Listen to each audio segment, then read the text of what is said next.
अस्सलामु अलैकुम वरहमतुल्लाहि वबरकातुहू। सल्लु अलल हबीब सल्लल्लाहु अला मुहम्मद सल्लल्लाहु अलैहि वआलिहि वसल्लम। आप सबको ईद उल फितर मुबारक हो। अल्लाह पाक का लाख लाख शुक्र कि अल्लाह पाक ने हमारी ज़िंदगी में हमें एक रमज़ानुल मुबारक अता फरमाया और रमज़ानुल मुबारक के बाद ईद की खुशी अता फरमाई। अल्लाह ताला का जितना भी शुक्र अदा किया जाए उतना ही कम है। इस खुशी में आप दूसरों का भी साथ दें और अपने अजीज़ व कारब को भी इन खुशियों में याद रखें, और जो गुरबा हैं, जो मसाकीन हैं, उनको भी इस खुशियों में याद रखें, और जहाँ तक मुमकिन हो एक दूसरे की मदद करने की कोशिश करें। इंशाअल्लाह अज़्ज़ा वजल इसका आपको दुनिया में भी फ़ायदा होगा और आखिरत में भी फ़ायदा होगा। यूनान वीज़े से रिलेटेड आप लोगों को चंद मालूमात आपको बतानी थी, जिसमें पहली बात तो ये है कि अपॉइंटमेंट के इंतज़ार में हैं हम भी, आप भी, और बहुत से लोग जिनके वीज़े आए हुए हैं वो इस वक्त अपॉइंटमेंट के इंतज़ार में हैं। बाज़ लोगों को एम्बेसी कॉल करती है और बाज़ लोग एम्बेसी की कॉल में अपना वीज़ा ही ख़राब कर लेते हैं, तो इसलिए इन तमाम चीज़ों को आप लोगों ने मद्देनज़र रखना है। ग्रीस एम्बेसी में जो पिछला महीना है मार्च का, यानी कि जो कल ख़त्म हो जाना है, इसमें हमने चंद बंदों को भेजा जिनमें ऐसे लोग भी थे जिनका मई का वीज़ा निकला था 2024 का, उनका इंटरव्यू हुआ लेकिन बदकिस्मती से वो रिजेक्ट हुआ।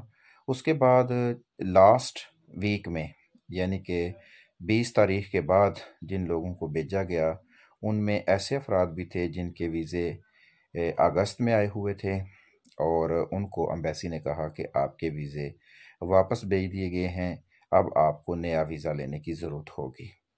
तो इसलिए वो अफराद जिनके वीज़े 2024 में आए हुए हैं, जहाँ तक, क्योंकि अभी तक ये रिटर्न में कोई ऐसा सबूत मिला नहीं है, जब तक रिटर्न में मिलेगा नहीं तो इसकी तहकीक के बारे में अभी कोशिश जारी है। ये है कि 6 महीने के बाद गालबन अब एम्बेसी जो है ये वर्क परमिट को एक्सपायर करार देगी, जो सूरत हाल नज़र आ रही है।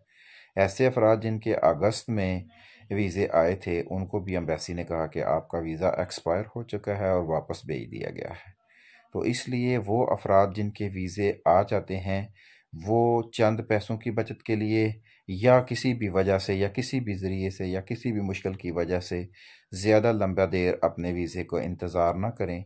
जो मुकद्दर में लिखा है वो होना ही होना है। अगर आपके मुकद्दर में आपका वीज़ा रिफ्यूज़ल होना लिखा है तो वो रिफ्यूज़ हो जाना है, और अगर आपका वीज़ा लगना है तो वो लग जाना है। आपका काम है मेहनत करना, स्ट्रगल करना, हिम्मत करना, और अल्लाह अज़्ज़ा वजल से अपने जो आपका रिश्ता है वो उसको मजबूत रखना और अल्लाह के भरोसे पे रहना। तो इसलिए जैसे ही आपका वीज़ा आए वैसे ही उसके ऊपर स्ट्रगल करनी शुरू कर दें, क्योंकि आप लोगों को इस बात का भी मालूम है कि बाज़ दफ़ा अपॉइंटमेंट एक महीने नहीं मिलती, हो सकता है दूसरे में मिले, दूसरे में ना मिले तो हो सकता है तीसरे में मिले।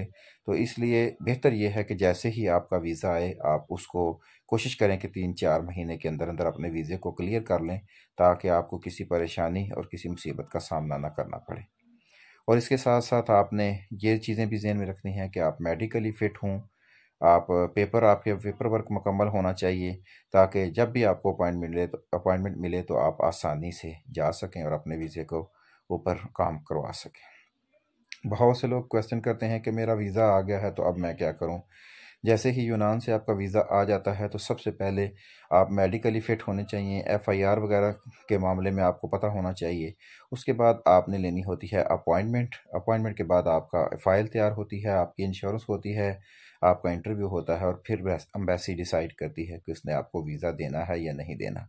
तो ये चंद बातें होती हैं, ज़रूरी होती हैं, इनका जानना आपके लिए ज़रूरी होता है। बेहतर ये है कि आप लोग जो हैं कि एक जो कमज़ोरी देखी गई है, और वीज़ा रिफ्यूज़ल होने में बहुत से मामलात ऐसे आते हैं कि आप लोग एक तो गूगल से अपने इंटरव्यू की तैयारी करते हैं, और दूसरा ये है कि आप लोगों के पास, मैंने देखा है बहुत से लोगों ने वीडियोस बनाई हुई हैं, लिस्टें तैयार हुई हुई हैं कि ये सवाल पूछे जाएंगे।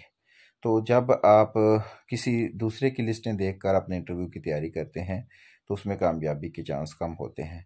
हर वीज़ा एक अपनी एक तारीख रखता है, उसका एक अपना एक मालक है, उसकी अपनी एक हिस्ट्री है, उसकी अपना ही इंटरव्यू है। तो एक वीज़े को दूसरे के साथ मिलाना, या एक बंदे का लग गया तो यकीनन उसने जो जवाब दिए हैं वो आप भी देंगे तो आपका भी लग जाएगा, ऐसी बातें नहीं होती। हर बंदे का एक अलहदा इंटरव्यू है, हर बंदे की एक अपनी लुक है, हर बंदे का वीज़ा डिफरेंट है, اس کا انٹرویو بھی ڈیفرنٹ ہے، اس کی لک اس کے ویزے کے حساب سے ہونی چاہیے، اور بہت سی چیزیں ایسی ہیں جن کو آپ کو لوگوں نے مینج کر کے رکھنا ہے تاکہ آپ لوگوں کا ویزا لگ جائے۔ تو یہ بات آپ لوگوں کو بتانی تھی کہ جیسے ہی آپ کا ویزا یونان سے ورک پرمٹ آ جائے تو آپ فوراً اس کے اوپر ورک کرنا شروع کر دیں تاکہ آپ کا ورک پرمٹ ضائع نہ ہو جائے۔ اپنی دعاؤں میں ہمیں بھی یاد رکھا کریں، کوشش کیا کریں کہ ایک دوسرے کا ساتھ دیں، ایک دوسرے کے معاون بنیں۔ جہاں کہیں آپ کو سمجھ نہیں آتی وہ آپ ہم سے پوچھ سکتے ہیں۔ آپ ورک پرمٹ کے لیے، ویزے کے لیے ہم سے رابطہ نہ کیا کریں۔ ہمارے پاس ہمارا کام ویزوں کا نہیں ہے، ورک پرمٹوں کا نہیں ہے۔ آپ انٹرویو کی تیاری کے لیے، اپوائنٹمنٹ کے لیے، انشورنس کے لیے، ویزے فائل کے لیے ہم سے رابطہ کریں۔ ورک پرمٹ کے لیے آپ ہم سے رابطہ نہ کریں، ورک پرمٹ ہمارے پاس اویلیبل نہیں ہے، اور اگر کچھ اویلیبل ہوا بھی تو وہ ہم صرف اپنے جاننے والے، اپنے علاقے کے لوگ جو ضرورت مند ہیں انہی کو دیں گے۔ باہر کے لوگ جو ہمیں نہیں جانتے اور انہیں ہم نہیں جانتے ان کے اوپر ہم ورک پرمٹ کا رسک نہیں لیں گے، کیونکہ اس میں بہت دھوکے ہیں، فراڈ ہے، لینے والے بھی اور دینے والے بھی، اور جس سے آگے لیا جاتا ہے اس میں بھی فراڈ ہے۔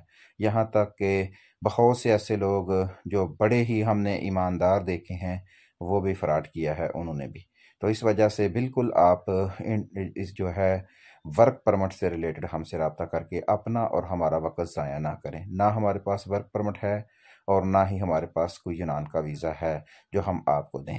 ہم آپ کی ہیلپ کر سکتے ہیں اگر آپ کا ویزا آیا ہوا ہے، آپ نے اپائنٹمنٹ لینی ہے، آپ نے انشورنس کروانی ہے، آپ نے انٹرویو کی تیاری کرنی ہے تو آپ ہم سے رابطہ کریں، ورنہ ہم سے رابطہ کر کے اپنا اور ہمارا وقت ضائع نہ کریں، کیونکہ آپ کا وقت بھی بہت قیمتی ہے اور ہمارا بھی قیمتی ہے، کیونکہ یہ سانسیں دوبارہ تو آنی نہیں ہیں اور ایک ایسے کام کے اوپر صرف کر دی جائیں جو ہمارے پاس ہے ہی نہیں، تو اس وجہ سے ہم ٹائم ویسٹ نہیں کریں گے۔